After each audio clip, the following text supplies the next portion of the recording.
প্রিয় দর্শক, বিশ্বকাপের আলোয় বিদায়ের সুর বাজছে। বিশ্বকাপ ফুটবলের বিদায়ের সুর কালকে রাতে বেজে গেছে। ফাইনাল হয়ে গেছে। স্পেন চ্যাম্পিয়ন হয়েছে। বিশ্বকাপের আলোয় সেই ফাইনাল নিয়েই আজকে এবং বিশ্বকাপের শুরু থেকে বিশ্বকাপ নিয়ে 'প্রথম আলো' যে এই বিশেষ টক শোর আয়োজন করেছিল, সেটারও আজকে সমাপনী অনুষ্ঠান। তো আপনাদের শেষবারের মতো আমন্ত্রণ জানাই আমাদের এই বিশেষ আয়োজন বিশ্বকাপের আলোয়।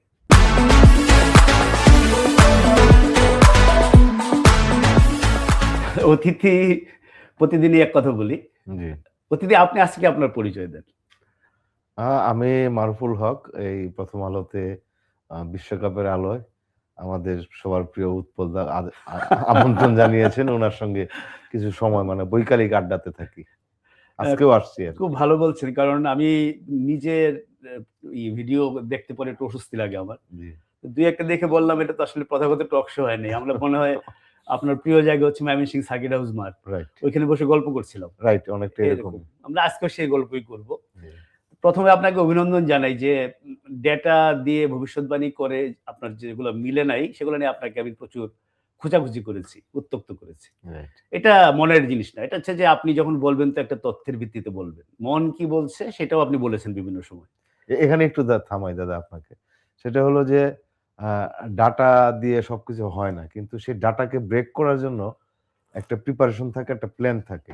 তাহলে কিন্তু ডাটাকে ব্রেক করা যায়। ঠিক, ঠিক বলছেন আপনি। আপনি উনি অন্যটা বলছেন যেহেতু উনি কোচ, কাজেই কোচের পার্সপেক্টিভ থেকে বলছেন। আমি অপোনেন্টের একটা টিমের অনেক কিছু এনালাইজ করে তখন আমি ঠিক করলাম যে এটাকে আমি কিভাবে মিথ্যা প্রমাণ করব। সেটা যখন মাঠে মিথ্যা হয়ে যায়, তার মানে এই না যে ডেটাটা মিথ্যা ছিল। ক্লিয়ার? রাইট, এটাই তো রাইট, বলতে চাচ্ছি না? রাইট, এখন মারুফ আপনি আমাকে বলেন যে আপনি স্পেনকে ফেভারিট বলেছিলেন রাইট, লিখিতভাবে এখানে এসেও এবং স্পেনের যে পারফরম্যান্স ছিল ফ্রান্সের এগেইনস্ট এ। রাইট। এরপরে স্পেন ফেভারিট বলাটা এটা আসলে খুব কঠিন কিছু ছিল না। যদি কেউ ইমোশনালি আর্জেন্টিনার সঙ্গে ইনভলভ না হয়, যেটা বাংলাদেশী বেশিরভাগ মানুষ ছিল। জি। তারপরও এইরকম একতরফা একপেশে ফাইনাল এটি কি আপনি কল্পনা করেছিলেন? একবারে আ আপনি যদি এখন আমরা এই ডাটাতে আবার আসতে হচ্ছে আরকি। বলেন অসুবিধা আমরা নেই, অসুবিধা নেই। আপনি যেরকম 32 এবং 68 বল পজিশন সেটা ভাবি নাই। সেটা হয়তো 40-60 হতে পারে এরকম। এত বেশি হবে সেটা আসলেও চিন্তা করিনি। তো যেটা বলছিলাম যে এই টিমটা যেভাবে খেলে তাদের যে একটা স্টাইল সেই ২০১০ এর টিকি টাকা থেকে তারা এটা এখন অ্যাডভান্স টিকি টাকার রুলে চলে আসছে। দলের প্রয়োজনে আগে যেরকম এক জায়গায় যেতে তাদের ১০ টা পাস লাগতো, সেখানে ওরা ৫ টা টাচে ওখানে চলে যেতে পারে। এটা হলো আমি বলব যে তাদের অ্যাডভান্স টিকি টাকার যে রূপ দেখলাম আমরা এখানে। না, আমি শুধু পজিশনের পয়েন্টে বলতে চাচ্ছি না। একটা হলো যে স্পেনের খেলায় স্পেন 60% পজিশন আছে, অপোনেন্ট 40%। এটা একসময় খুব এক্সপেক্টেড ছিল। জি, এখনো হয়তো এটাই এক্সপেক্টেড। ওদের খেলাটাই হচ্ছে এটা বল পায়ে রেখে। কিন্তু ওভারঅল যে ফাইনাল, বিশ্বকাপ ফাইনাল আমি নিজে লাইভ দেখছি ১৯৮২ সাল থেকে। জি, এর ৩-৪ টা মাঠে দেখেছি, বাকিগুলো টেলিভিশনে দেখেছি। আমার প্রশ্ন হচ্ছে যে পজিশন বাদ দেন। মানে বাকি ম্যাচের যে অবস্থাটা এবং পুরো ৯০ মিনিটে আর্জেন্টিনার একটা গোলে শট ছিল না। লক্ষ্যে শটের কথা বলছি না যে অন টার্গেট না। জি। গোলে একটা শট নিতে পারে নাই। এটা তো আমি মনে হয় যে শুধু বিশ্বকাপ ফুটবল না। কোন পর্যায়ের ফুটবলে কোনদিন আপনার কি এরকম মনে পড়ে যে একটা দল আরেকটা দলের পোস্টে একটা শটও নিতে পারে নাই? এরকম খুব রিয়ার এই লেভেলে ওয়ার্ল্ড কাপ লেভেলে বা ওয়ার্ল্ড লেভেলে যে কম্পিটিশন হোক, এটা খুব রিয়ার। তবে এই জিনিসটা হলো যে আপনার ওদের যে ওরা যেভাবে ওয়ার্ল্ড কাপে খেলে আসছে, সেটা হলো যে পর্যন্ত তারা পিছনে না আসছে গোলে যদি ১ গোলে যদি তারা ট্রেল না করছে তাহলে কিন্তু কখনো সহজে ওরা গোলে শুট করে নাই। সেটা কাটব্যাক থেকে ক্রস হতে পারে, কাটব্যাক থেকে ফিনিশ হতে পারে। কিন্তু স্ট্রেট গোলে শুটিং নরমালি আমি একটা ডাটা দেখছিলাম সেটা হলো আ এই এই ওয়ার্ল্ড কাপে আপনার মানে আউটসাইড দ্য বক্স পেনাল্টি বক্সের বাইরে থেকে যেটা অন্যান্যবার ছিল আপনার 8% গোল। এবার অনেক বেশি গোল হয়েছে। এবার 17% গোল। এবং আপনার যদি ইয়ের আর্জেন্টিনার গোলগুলো দেখি, সেখানে আর্জেন্টিনার প্রায় 30% গোল কিন্তু বক্সের বাইরে থেকে। বক্সের বাইরে থেকে। এবং এই গোলগুলা কখন হয়েছে? যখন আ আ আর্জেন্টিনা পিছনে থেকেছে সেখান থেকে গোলগুলা হয়েছে। তো আমার কাছে মনে হয়েছে যে তাদের ওই প্ল্যান ছিল যে এভাবে গোল শুটে করে আসলে বল লস করবে না। নরমালি যদি কাটব্যাক থেকে আসে, ক্রস থেকে আসে সে ধরনের এবং ওপেন প্লে যদি না পায় এবং সেটা প্রশ্নই আসে না যে আপনার স্পেনের সাথে সেটা পাবে। স্পেন সেই সুযোগটা পাবে। না, আপনি কালকের ম্যাচটা দেখে এই একটা ফিলিং হওয়া স্বাভাবিক কিনা দর্শকের, যে একটা দল আসলে খেলতেই চাচ্ছে না। জি। মানে একটা আছে না যে আপনি চেষ্টা করলেন এবং ধরেন ফুটবলের অত টেকনিক্যাল জিনিস, এত মানে ফরমেশন এগুলা সবাই তো অত না। ভালোভাবে বুঝে না। আমি যে খুব ভালো বুঝি এটা বলছি না। মানে আমাকে একাধিকজন জিজ্ঞেস করেছে, আর্জেন্টিনা খেলতেই চাইলো না কেন? তারা তো খেলারই চেষ্টা করল না। রাইট। এইটার ব্যাখ্যাটা কি? এটা কি আমরা ফ্রান্স দিয়ে কিছুটা হয়তো সাহায্য পেয়েছি যে ফ্রান্স কেন খেলতে পারল না? আপনি আপনি যেটা বলছিলেন যে খেলতেই চাচ্ছে না। এটা কিন্তু এটা বোঝার খেলতে জন্য পারে নাই। খেলতে পারে নাই, খেলতে চাচ্ছিল যাই বলেন না কেন। এটা বোঝার জন্য কিন্তু আপনার কোচ হইতে হবে না। আপনি যদি দেখেন মানে আর্জেন্টিনা টিমে হয়তো ৫৮ মিনিট বা ৫০ মিনিট একজন, দুজন প্লেয়ার চেঞ্জ হয়েছে। 58 মিনিটে ৪ জন প্লেয়ার চেঞ্জ হয়ে গিয়েছে। তখনও আমরা জানি না খেলা কি ১২০ মিনিট হবে কিনা। তার মানে কি যে আপনার টোটাল সিস্টেম তাদের যা মনে হচ্ছে প্ল্যান যে ছিল সেটা টোটালি কোলাপস করেছে। নাইলে 58 মিনিটের ভিতরে ৪ জন প্লেয়ার চেঞ্জ হওয়া মানে এটা মানে একটা ফাইনাল ম্যাচে এবং কত যে কিছু হতে পারে। এটা পেয়ারিং সেখানে হতে সেখানে পারে। আমি যদি ১২০ মিনিট ম্যাচ হতো তখনও ম্যাচের মানে অর্ধেক হয় নাই। অর্ধেক হয় নাই। এতে কিন্তু বোঝা যাচ্ছে যে আপনি যেটা বলছিলেন যে আসলে খেলতে চাচ্ছিল না। মানে তাদের প্ল্যান যেটা ছিল সেটা করতে পারেনি। আর মানে স্পেনের এগেইনস্ট এ আসলে এটা আশা করাও কঠিন আমি মনে করব। না, আপনি যখন স্পেনের বিপক্ষে খেলতে নামছেন, তা আপনি তো স্পেন ভেবেই নামছেন। রাইট, স্পেন কি পারে, কি পারে না, কি পারে না আসলে কথাটা এখন বলাই উচিত না হয়তো। সবই পারে হয়তো।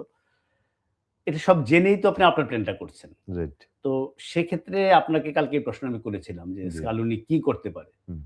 তো আপনার খেলা দেখে কি মনে হয়েছে যে শুরুটা এটা আসলে প্রবলেমটা হচ্ছে এনালাইজ করার একটা প্রবলেম আমি অনুমান করতে পারছি যে শুরু থেকেই খেলাটা কখনো ম্যাচ হয়ে ওঠে নাই যে ২ দল খেলছে, একটা ফাইট হচ্ছে। শুরু থেকে এটা একতরফা খেলা হয়েছে। এটা আপনি যদি মানে আর্জেন্টিনার ম্যাচগুলা দেখেন, ইনক্লুডিং ফাইনাল ৮ টা ম্যাচ দেখেন, সেখানে দেখবেন ৫ টা ৬ টা ম্যাচই কিন্তু এরকম স্টার্টিং এ আর্জেন্টিনা মানে তাদের ডমিনেটেড হয়েছে। না মানে অপোনেন্ট ডমিনেট করেছে। এটাই ডমিনেটেড হয়েছে ডমিনেটেড আর্জেন্টিনা। আচ্ছা ডমিনেটেড হয়েছে। এবং আপনি যে লাস্ট সেমিফাইনালটা দেখেন সেখানে কিন্তু হাফ টাইম পর্যন্ত মানে অলমোস্ট মানে ইংল্যান্ডই কিন্তু ডমিনেট করেছে, বেশি অ্যাটাক করেছে, চান্স ক্রিয়েট বেশি হয়েছিল। এবং এটা আমি কি বলব? এটা হলো তাদের মানে প্লেইং স্টাইল আমার কাছে অনেকটা মনে হয়েছে যে, ঠিক আছে আমরা হয়তো থেকে যে কিন্তু এই থেকে যে অভ্যাস থেকে যে পুরা ম্যাচ বের হয়ে যাবে, সেটা আমার মনে হয় না যে স্কলানিও চিন্তা করেছিল। না, কালকে এটা আমি মারুফ আপনার পয়েন্ট নিলাম আমি যে আমরা ৭৫ মিনিটের পরে খেলবো। জি। কালকে বলছিলাম যে আর্জেন্টিনার অথচ হাফ টাইমের পরে আরকি। মানে ফাইনালের আগে আর্জেন্টিনার ১৯ টা গোলের মধ্যে একটা আত্মঘাতী। জি, ওইটাও তাদের প্রেসারেই গোলটা হয়েছে। এর মধ্যে ১২ টা গোল হয়েছে ৭৫ মিনিটের পরে এবং ৯ টা হয়েছে এই নকআউট রাউন্ডে। হুম, তো ৭৫ মিনিটের পরে খেলবো সেটা তো তারা পরিস্থিতির কারণে খেলতে বাধ্য হয়েছে। রাইট। পিছিয়ে ছিল, ছিল, জি, অল আউট অ্যাটাকে গিয়েছে। কিন্তু কালকে যখন খেলাটা শুরু হলো গোললেস, আমি জানি স্পেন এই খেলা খেলে এবং স্পেনের এই খেলা তো মেসির চেয়ে পৃথিবীর কেউ ভালো বোঝে না।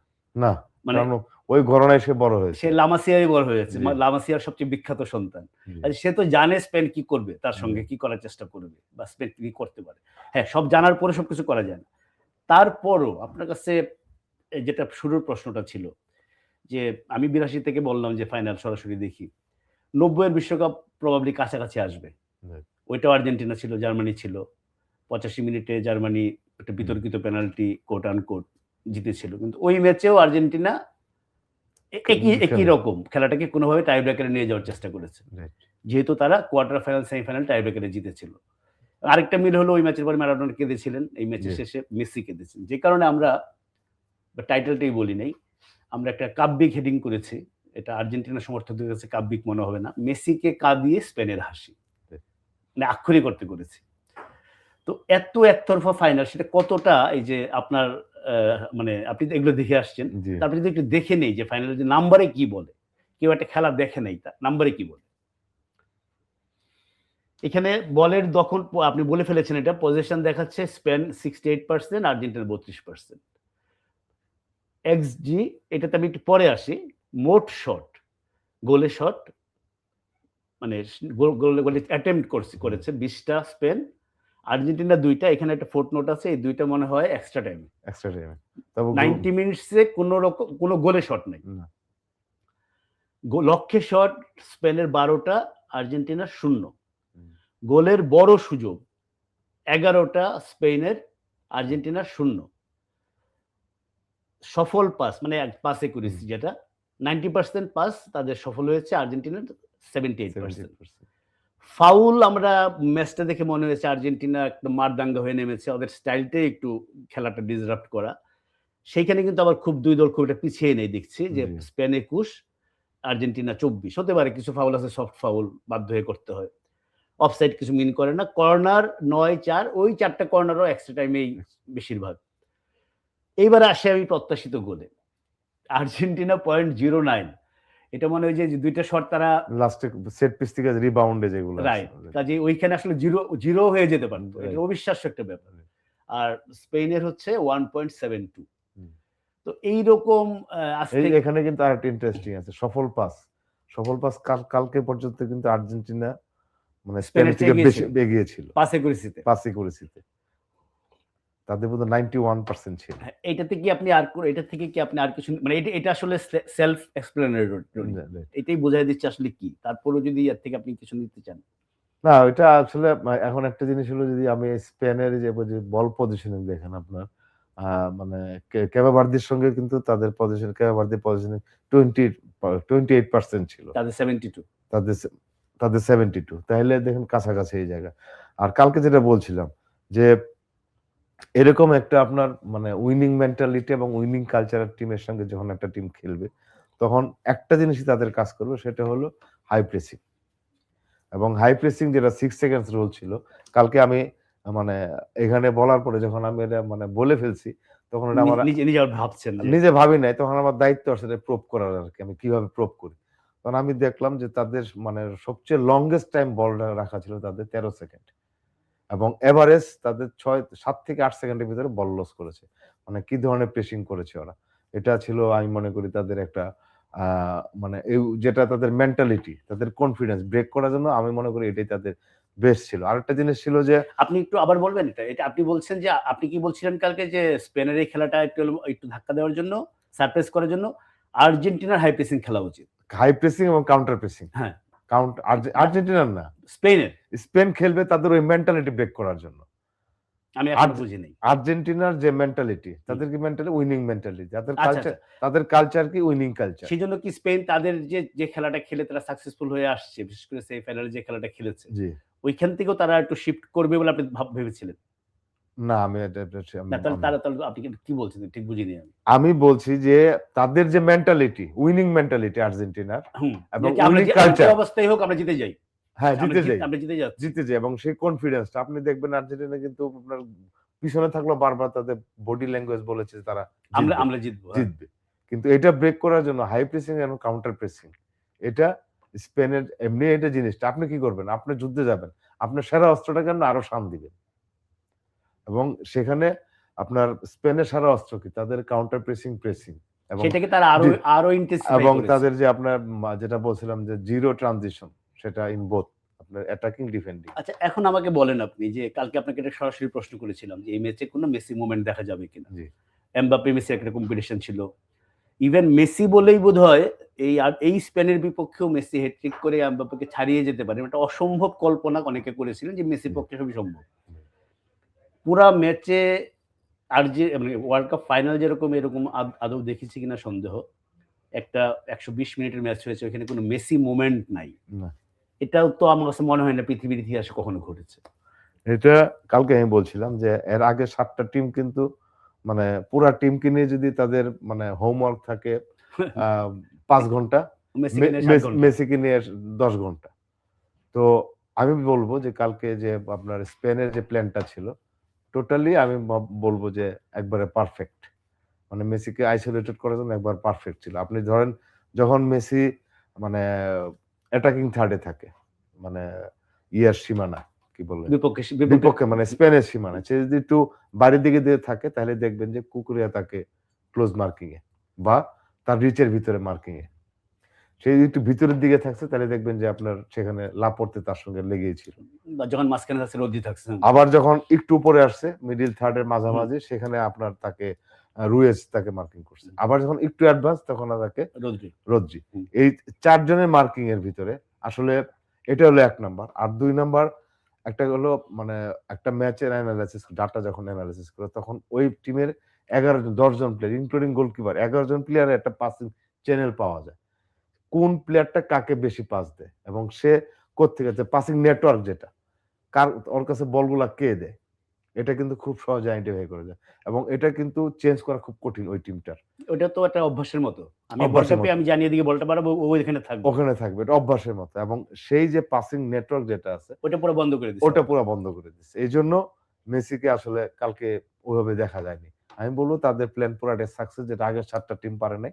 কালকে স্পেন সেটা করেছে। ওই পয়েন্টে আমি বলতে চাচ্ছি যে আপনি যে প্ল্যানের কথা বললেন, এই প্ল্যান গত 10 বছর, 12 বছর, 15 বছর পৃথিবীর প্রতিটা কোচ করে গেছেন। জি। আপনি যে প্লেয়ারগুলোর কথা বললেন, Cucurella, Laporta, Rodri, Fabien Ruiz, হ্যাঁ হয়তো এই কোয়ালিটির প্লেয়ার না থাকলেও কাছাকাছি কোয়ালিটির প্লেয়ার দিয়ে তাকে মেসি কাটানোর চেষ্টা করেছে। জি। মেসির কাছে বল গেলে সমস্যা, চ্যানেলটা বন্ধ করি, জি। এই প্ল্যান করে নেমেছে। নেমে সেই অর্থে কেউ সাকসেসফুল হতে পারে না। তো কালকে সাকসেসফুল যে হলো, সেটা কি শুধুমাত্র তাদের আমি কার্যকারিতা বলবো, নাকি এটা ওয়ান অফ দোজ ডেজ যেদিন আসলে মেসির একটা অফ ডে? মেসিও যে মানুষ, কারণ মেসির ধরুন পায়ে কালকে মেসির সবগুলো ক্রসও পারফেক্ট ছিল না। যখন সে ক্রসটা করছে, সামনে স্পেস আছে, সামনে কোনো প্লেয়ারও নাই এবং শুটিংও ব্লক হচ্ছে। হ্যাঁ, ওইটা তো তার হাতে, সেটা তো সে করতে পারেনি। না। সবকিছু মিলিয়ে কি এটা কালকে মানে মেসির worst day in football field বলবেন আপনি? যখন আপনার মানে সে ম্যাচ শুরুর থেকে যখন আপনার এগুলা তাকে করতে পারছে না, টাচ করবে না, ডিস্টার্ব এগুলা টাচ করবে না প্রথম। যখন একটা জিনিস 2 বার 3 বার এবং ম্যাচের সময় আস্তে, আস্তে বাড়তে থাকবে তখন কিন্তু আস্তে, আস্তে এই জিনিসগুলো তাকে টাচ করবে। এবং এই জিনিসগুলা যখন মানে কোনোভাবে আর কিছু হচ্ছে না তখন কিন্তু টোটালি সে মানে ডিস্টার্বড হয়ে যাবে। এবং মেন্টালি সে আর ওইভাবে থাকবে না। আর আপনি যেটা বলছিলেন যে আসলে মেসি তো মানে এই লেভেলে সবসময় খেলছে এবং তাকে নিয়ে দেশের মানে ওয়ার্ল্ডের মানে বিখ্যাত কোচেরা কাজ করেছেন। তবে মানে এটার জন্য দরকার হলো যে ধরনের মানে কোয়ালিটি প্লেয়ার দরকার এগুলা বন্ধ করার জন্য। এই যে 4 টা জোনে 4 টা ম্যান কখনো কিন্তু ভুল করে নাই। আমি 90 মিনিটসে কখনো দেখি নাই। এই 4 জনের যে দায়িত্ব যেটা ছিল কখনো ভুল করে নাই। প্লাস ওই দিক থেকে যে আপনার পাসিং নেটওয়ার্ক, পাসিং চ্যানেল বন্ধ করা এটাও কখনো ভুল হয় নাই। তাহলে এখানে দরকার হলো আপনার ওদের ফোকাসটা। অবশ্যই এদের থেকে আরো ভালো, ভালো প্লেয়ার মেসির অপোনেন্টে ছিল। এবং সেখানে তাদের ফোকাসটা। আপনি যে একটা ফোকাসের কথা বলি, আপনার হাল্যান্ড, ব্রাজিলের আপনার 2 সেন্ট্রাল ব্যাক। মানে চ্যাম্পিয়ন্স লিগের 2 সেন্ট্রাল ব্যাক। ওদের ফোকাস ছিল না হাল্যান্ডের বিষয়ে। কিন্তু আবার যদি আপনার ইংল্যান্ডের এখানে আসেন, ইংল্যান্ডের 2 সেন্ট্রাল ব্যাক 1 সেকেন্ডের জন্য ফোকাস মানে আউট হয় নাই। মানে সেখানে হাল্যান্ডের অফ করে। আসলে ওই ফোকাসটা হলো আসল যে আমাকে যে দায়িত্ব দেওয়া হয়েছে সেটা থেকে যে আমি 1 সেকেন্ড আমি বিশ্বাস ছিল মানে বিশ্বাস না সেটা আমরা মনে, মনে দেখি যে ওই 1 সেকেন্ডের জন্য যদি মেসি এদের ফোকাস থেকে আউট করতে পারত সেটা সে সুবিধাটা নিতে পারত। না, ডেফিনিটলি এটা আপনি যেটা বললেন যে এটা অলমোস্ট ইনহিউম্যান যে মানে একটা মানুষ তো ল্যাপস অফ কনসেন্ট্রেশন হবে, কখনো সে আউট অফ প্লেস থাকবে, কিন্তু আপনি বলছেন এই 4 জন অলমোস্ট পারফেক্ট গেম খেলেছে তাদের যে দায়িত্ব। এবং এটা থেকে আপনাদের কথা থেকে আমার আরেকটা টেক হলো, যেটা বললাম প্রায় ইনহিউম্যান, আরেকটা টেক হলো যে মেসি হিউম্যান, মানে মেসিও মানুষ, যেটা মাঝে মধ্যে আমাদের বহুবারই সন্দেহ জেগেছে যে লোকটা মানুষ কিনা, যে তাকেও আসলে সেও মানুষ এবং সে কেঁদে হয়তো আরেকটু বেশি। এবং মেসি ধরেন তবে কাদার বিষয়টা এখানে হলো সে আপনার ইজিপ্টের সঙ্গে যতটুকু কেঁদেছে কালকে ততটুকু কেঁদে নেই। কালকেরটা একটু তো দুঃখে এবং আর ইজিপ্টেরটা তো ইমোশনটা তখন আর আমার যেটাই আর কি এমন একটা অবস্থা থেকে জিতেছে, ওইটা ঠিক আর সামলানোর মতো কিছু ছিল না। আরেকটা হলো যে তাকে আমরা কাঁদতে তো তাকে দেখেছি 2014-তে যখন গোল্ডেন বল দিতে যাচ্ছে, তখন তো এটা খুব কষ্টে আটকে রাখার চেষ্টা করছিলেন কান্নাটা, এত পরিষ্কার বোঝা যায় নাই। আর কালকের কান্নাটা আবার সেই কথাটাই আসে যে এই সম্ভবত শেষবারের মতো ওয়ার্ল্ড কাপে দেখলাম। কারণ আমরা যেটা আলাপ করছিলাম যে সামনের ওয়ার্ল্ড কাপে 43 হবে। আমি গত বছর লিখে দিয়েছিলাম শেষবারের মতো মেসিকে দেখে নিন। 39 বছর বয়সে উনি হাজির হয়েছেন। তো এটাও একটা ছিল যে ওয়ার্ল্ড কাপ সে 2006, 10, 14, 18, 22, 26 6 টা ওয়ার্ল্ড কাপ একটা প্লেয়ারের জন্য আল্টিমেট। আমি কিন্তু আশাবাদী। আমি আশাবাদী এইজন্য কারণ এই ওয়ার্ল্ড কাপে মানে ওনার যে পারফরম্যান্স আমরা দেখেছি, বিশেষ করে মানে যখন নকআউট মানে 43 বছর বয়সে মেসি আবার ওয়ার্ল্ড কাপ খেলবে বলে আপনি মনে করেন যে অসম্ভব কিছু না? অসম্ভব কিছু না। এটা একটা কারণ হলো যে আমি যেটা মানে সবসময় করি তার ফিজিক তাকে সাপোর্ট করবে। তার লাইফস্টাইল এবং ফিজিক। আপনি একটু যদি টল হতো বা একটু যদি মানে হেলদি হতো তাহলে কিন্তু সেন্টার অফ গ্রেভিটি নিচে সেন্টার অফ গ্রেভিটির নিচে এটা তাকে হেল্প করে। এটা তাকে হেল্প করবে। না কালকে পরশুদিন একটা জাস্ট আমরা মেসি নিয়ে বেশি কথা বলব না। কারণ স্পেন জিতার পরেও মেসি নিয়ে বেশি কথা বলাটা ভালো দেখায় না। মেসি নিয়ে একটা কথা খালি বলি, কালকে না পরশুদিন আমি কোথাও একটা কোনো একটা এক্স প্লেয়ারের মানে খুব বিখ্যাত প্লেয়ারের এক্সাক্টলি খেয়াল নেই। এত দেখি এখন এগুলা। তো উনি খুব ভালো একটা কথা বলছিলেন। বলছিলেন যে রোনালদো ফিটনেসের জন্য যা করে এবং যে ফ্যানাটিক এটা এত বেশি প্রচার হয়, এত বেশি বিজ্ঞাপিত হয়, এটা তিনি নিজেও প্রচার করেন বা প্রচারিত হয় যেকোনো কারণেই। মেসিরটা হয় না। তার মানে এই না যে মেসি নিজেকে মেইনটেইন করার জন্য কষ্ট করেন না। না হলে তিনি এতগুলা বছর ধরে টপ লেভেলে এই পারফরম্যান্স করে যেতে পারতেন না। ডেফিনিটলি মেসিও তার নিজের ফিটনেস, লাইফস্টাইল যেটা বললেন, ডায়েট এগুলোর ব্যাপারে নিশ্চয়ই তিনিও না স্ট্রিক্ট সে খুবই স্ট্রিক্ট। নাহলে এভাবে থাকার কথা না। তা আমরা মেসিকে যদি 2000 ইয়েতে আসে 2030 বিশ্বকাপে আসে তো আমাদের তো কোনো অসুবিধা নেই। এই ধরনের প্লেয়ার যত বেশি দেখা যায়, যত বেশি করা যায় আমার কোনো আপত্তি নেই আপনি যেটা চাচ্ছেন। তো সম্ভাবনা খুব কম। 43 বছর বয়সে রজার মিলা 43 ছিল। 42 ছিল। তো এটা হইতে পারে অন্য রোলে আসবে। কালকে বলছিলাম যে ইংল্যান্ডের কে বলছে যে নেক্সট ওয়ার্ল্ড কাপে হোল্ডিং মিডফিল্ডার হিসেবে খেলবে। একটা বেস্ট প্লেয়ার হয়ে যাবে। বেস্ট প্লেয়ারের প্রসঙ্গে আসি। ফাইনালের আগ পর্যন্ত আমরা ধরে নিয়েছিলাম যে গোল্ডেন বলটা মেসি পাবে। গোল, অ্যাসিস্ট, দলের প্রভাব এসব মিলিয়ে। তো এটা কি শুধুমাত্র স্পেন জিতলো বলে রদ্রি পেল? নাকি আপনি মনে করেন যে স্পেন জেতার পরও এই ওয়ার্ল্ড কাপে ওভারঅল দলের প্রভাব, গোল-টোল মিলিয়ে এটা মেসির প্রাপ্য ছিল? না আমি মানে যতদিন আমরা স্পেন নিয়ে কথা বলেছি সেখানে রদ্রি আমাদের বলতেই হয়েছে। তখন থেকে আসলে বোঝা যাচ্ছিল আসলে আমি কালকে পর্যন্ত আমি একটা ইন্ডিভিজুয়াল কেপিআই দেখছিলাম। সেখানে ৮ জন প্লেয়ারের একটা চার্ট ছিল। সেটা ফিফা করে। সেখানে ৮ টা প্লেয়ারের মানে ৬ টা কেপিআই ছিল। ৬ টা কেপিআইতে ৪ টা কেপিআই রদ্রি আগানো। তখনই আমি বুঝতে পেরেছিলাম যে আসলে যেহেতু ফিফা এটা করেছে ওই টেকনিক্যাল গ্রুপ ওইটাই দিবে।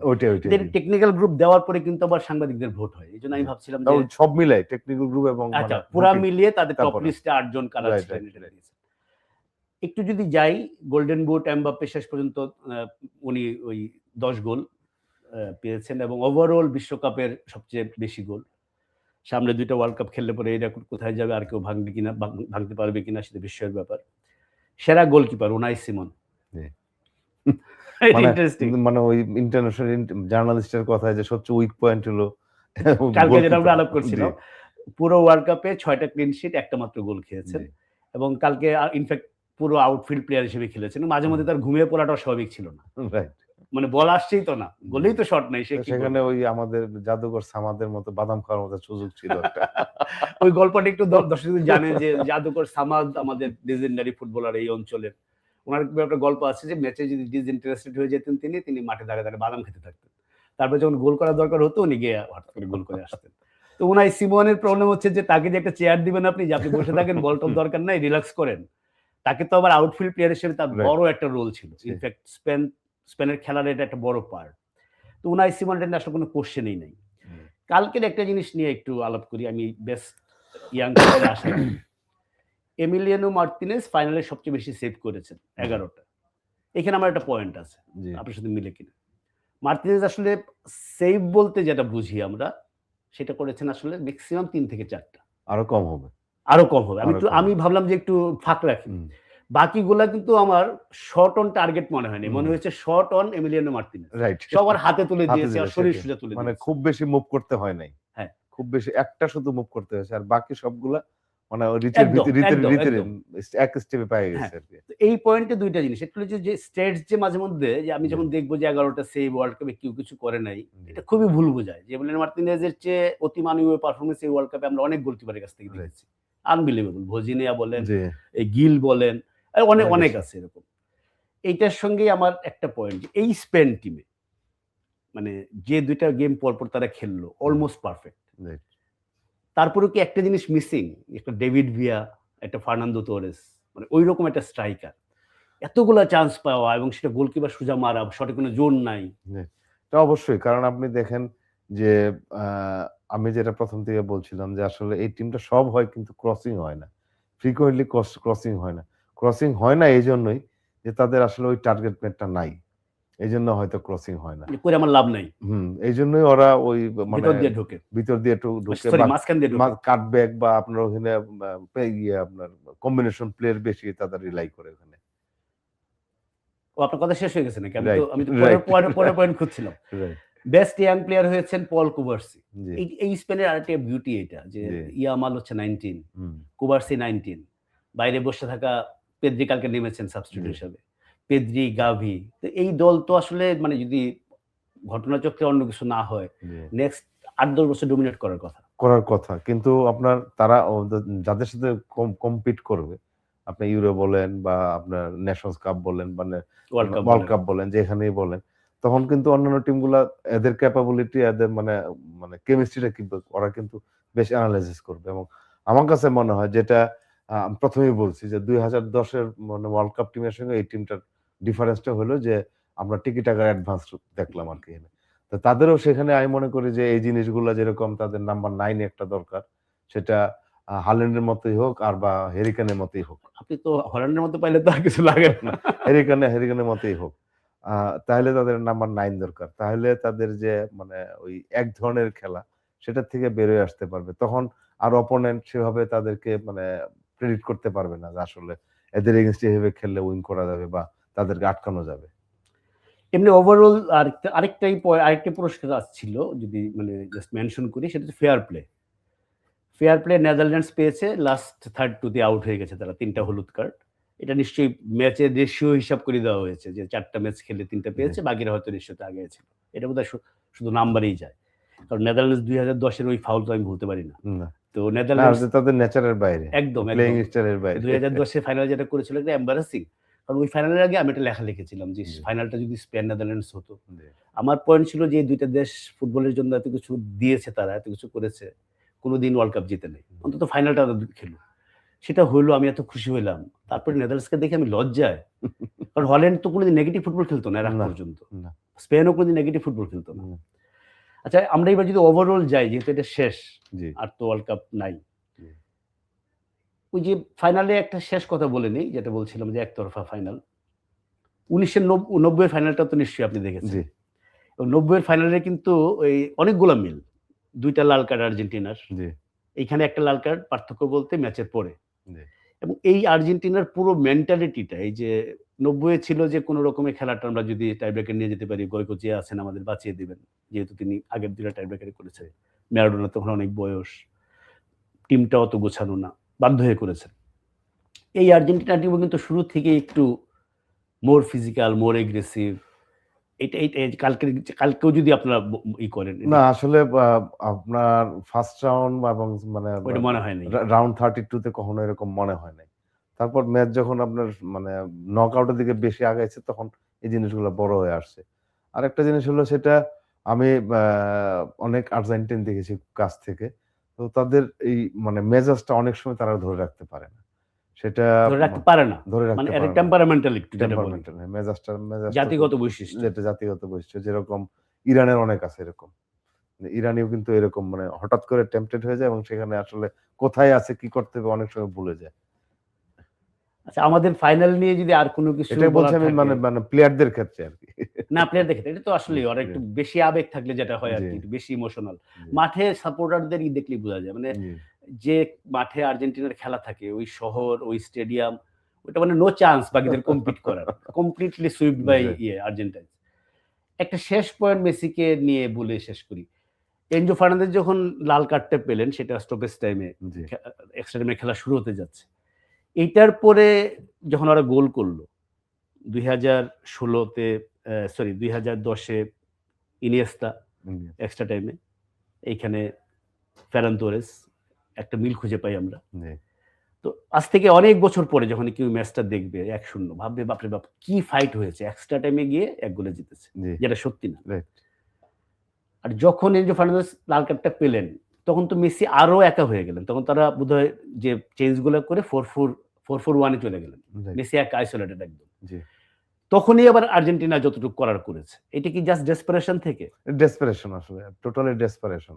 তখন আপনার মানে আ মানে আর সোজা কথা আমরা যেটা হারানোর আর তো কিছু আর নাই। কিছু নাই। মানে অল আউট তো হইতেই হবে। সেখানে আপনার তারপরও আমি দেখেছি যে মানে ওই লেভেলের ডেসপারেশন ছিল না, একটা শেপ নিয়ে যে আগাবে, মানে আপনার মানে ইন্ডিভিজুয়ালি গিয়েছে, একটা গ্রুপ গিয়েছে, কিন্তু একটা শেপ, একটা মানে বাকি 9 জন মিলে যে একটা, সেই শেপটা অনেক সময় ছিল না। এইজন্য হয়তো তখন কিন্তু আপনার ওরা পজিশনিং আননেসেসারি লস করছিল স্পেন এই প্রেসারে। তো আমার কাছে মনে হচ্ছে তখন যদি একটা শেপ ঠিক রাখতে পারতো নরমালি আগের ম্যাচগুলোতে সেভাবে, তাইলে হয়তো অন্য কিছু হতে পারত। ফাইনাল নিয়ে শেষ প্রশ্ন হচ্ছে, মানে পরে আমি একটু ওভারঅল ওয়ার্ল্ড কাপের আর হয়তো মিনিট ৫ একটা রিভিউ করব আমি। অ্যা এইটা নিয়ে তো কোনো কোয়েশ্চেন নাই যে বেস্ট টিম ওয়ার্ল্ড কাপ জিতেছে নো কোয়েশ্চেন, এবং আনডাউট। আনডাউটেডলি। এইটার একমাত্র কোয়েশ্চেন হইতে পারত যদি ফ্রান্সের সঙ্গে এদের দেখা না হইতো। তাহলে তো আমরা বলতাম যে ফ্রান্সের সঙ্গে দেখা হইলে বুঝা যেত। মানে পরপর ফ্রান্স আর আর্জেন্টিনার সঙ্গে, এর আগে তো আর্জেন্টিনা আসলে বড় কোনো দলের সঙ্গে খেলেও নাই সেই অর্থে। কিন্তু এই ২ টা দলকে যেভাবে স্পেন হারিয়েছে, তাতে তো আর কোনো সন্দেহ নাই যে এটা, বেস্ট টিম। এবং টুর্নামেন্টের আগেও কিন্তু প্রি টুর্নামেন্ট ফেভারিট হিসেবে স্পেনকে কেউ বাইরে রাখতে পারেনি। না, ৪ টা আমি বলছিলাম ৪ টা টিম রাখতে হলে স্পেন আর ফ্রান্সকে রাখতে হয়েছিল। আচ্ছা। তো ওভারঅল এই ফ্রান্সের, যেটা আপনি অ্যাডভান্স টিকি টাকা বলছেন, ফুয়েন্তেস থাকবে ধরে নেওয়া যায়। জি, বেশি দিন হয়নি দায়িত্ব নিয়েছেন। তো আপনি এই স্পেনের কি দেখেন? মানে আপনি একটা কথা অলরেডি বলেছেন যে এটাকে এখন এনালাইজ করবে সবাই। জি, আবার এই ইয়ামাল, পেদ্রি, কুবার্সি, গাভি, জি, আরো এরকম আছে প্রায় ২০ এর আশেপাশে বয়স। এরাও তো আরো পরিণত হবে। রাইট। এরাও তো আরো শার্পেন হবে। এর সঙ্গে যদি একটা স্ট্রাইকার চলে আসে। জি। আপনি কি আসলেই ফোরসি করেন যে আগামী ৪ বছর, ৫ বছর, ৬ বছর, ১০ বছর, ১০ বছর বেশি সময় হয়ে যায়। ১০ বছর বেশি সময় হয়ে যাবে। স্পেনের ডমিনেশন হবে। এই যে আবার ১৬ বছর অপেক্ষা করতে হবে না। আ এটা এটা আসলে বোঝা যাবে এই নেক্সট ইউরোতে বোঝা যাবে। রাইট। নেক্সট ইউরোতে বোঝা যাবে যে আসলে তাদের মানে কাজটা কোন লেভেলে হচ্ছে। এবং সেটা আপনি বলছেন যে ফোর্সে আসলে ১০ বছর বা ৮ বছর এটা তো করা যায় না। এটা করা যায় না। ২০১৪ তে জার্মানি জেতার পর আমরা ভেবেছিলাম বোধহয় বেশ কিছুদিন। সেটাই। এখন মানে ওই অন্যান্য টিমগুলো এবং তাদের নিজস্ব প্রিপারেশনটা আসলে বলবে যে এই ইউরোতে বোঝা যাবে আসলে। আরেকটা ইন্টারেস্টিং মিল যে ২০১০ এ যখন ১ম ওয়ার্ল্ড কাপ জিতলো স্পেন, তখনও তারা ইউরো চ্যাম্পিয়ন। ২০০৮ এ ইউরো জিতলো জি, ২০১০ এ। এইবারও ২০২৪ এ ইউরো জিতে এবার জিতলো। আর আর্জেন্টিনার জন্য যেটা হৃদয় বিদারক, মেসি কেঁদেছেন কারণ ফাইনালে হারাটা একসময় মেসির অভ্যাস হয়ে গিয়েছিল। পরপর জি, ৩ বছর হেরে রিটায়ার করে ফেলেছিলেন। তারপর ২০১৯ কোপা, ২০২১ কোপা, ২০২২ ওইটাকে যদি ধরি ফিনালিসিমা, যেটা এই জি, ম্যাচটাই হুম, ইউরো চ্যাম্পিয়ন আর Copa champion. Right. ২০২২ world cup, ২০২৪ Copa. ১, ২, ৩, ৪ টানা ৫ টা ফাইনাল জেতার পরে আর্জেন্টিনা হারল। হুম। তো আর্জেন্টিনা উইথআউট মেসি, এই টিমের কি আপনি কোনো দেখেন? এটা বলা কঠিন। আমি জানি না আর্জেন্টিনার ভেতরে কি প্লেয়ার আছে কি। যদিও জানি না, ক্লাবগুলাতে। আমরা যে পর্যন্ত দেখেছি ২৬ জন। এই যে এই স্কোয়াড যেটা না, আপনি তো ২৬ জন। ক্লাবে-টাবে জানেন যে হ্যাঁ, উঠে সেটাই। আসছে কেউ। আ মেসি ছাড়া তাদের সময় লাগবে। একটু সময় লাগবে। কারণ প্লেইং স্টাইলটা চেঞ্জ করতে সময় লাগবে। ধরুন আপনি যে লাস্ট ইয়ারে যে ওয়ার্ল্ড কাপ ছিল, মানে ১৭ জন ১৮ জন প্লেয়ার এই স্কোয়াডে আছে। তো ডিফারেন্সটা কোথায় হচ্ছে? শুধু ডি মারিয়ার অ্যাবসেন্স। ডি মারিয়ার অ্যাবসেন্সটা ডিফারেন্স হয়ে আর যাচ্ছে। মেসির অ্যাবসেন্সটা কত বড়? সেটা একটু সময় লাগবে সেটা তাদের অ্যাডজাস্ট করতে। এবং যেহেতু আমি মনে করি যে তাদের কোচ অবশ্যই আমার মনে হয় না চেঞ্জ হবে। যদি সেইম থাকে, সেইম ফিলোসফি থাকে এবং আ আরো উইঙ্গার যদি আসে। কারণ এখানে আমার কাছে মনে হচ্ছে যে একটা উইঙ্গার ছেড়ে দেওয়ার জন্য হয়তো আরেকটা উইঙ্গার ছেড়ে দিতে হয়েছে। মানে একটা উইঙ্গার ছেড়ে দেওয়া মানে সেখানে মেসিকে অবশ্যই রাখতে হবে। তাহলে সেভাবে উইং প্লে হচ্ছে না। এখন আপনার ফুটবল যে লেভেলে যেভাবেই খেলেন, টিকে-টাকা বলেন বা যে ফরমেশন বলেন আপনি বা ডিরেক্ট ফুটবল খেলেন, যাই খেলেন না কেন, আপনার উইং প্লে ছাড়া একটা টিম মানে কমপ্লিট হয় না। কমপ্লিট হয় না। উইং প্লে করতেই হবে। সেই 1966 এ ইংল্যান্ড যখন জিতেছিল ওয়ার্ল্ড কাপ, তখন ওই টিমটার নাম ছিল উইংলেস ওয়ান্ডার। কারণ ওইখানে উইঙ্গার ছাড়া খেলেছিলেন আলফ জি। রামজে। সেটা সম্ভব না এখন। না সেখানে অপশন রাখতে হবে। আপনি ঢুকতে পারছেন না, তখন কি করবেন? ওটাই সেটাই। তো অপশন। তারপর আপনার ক্রস হয়েছে। ক্রস ইংল্যান্ড ক্রস করবে না। সেটাই। আচ্ছা, শেষ মারুফ, আমাদের শেষ ২ মিনিট। সেটা হচ্ছে ওভারঅল এই ওয়ার্ল্ড কাপ। জি, এই ১১ই জুন থেকে ১৯শে জুলাই ৩৯ দিনে ১০৪ টা ম্যাচ। অনেক হাসি, কান্না, আনন্দ, বেদনা, এগুলা সব গদবাঁধা কথা।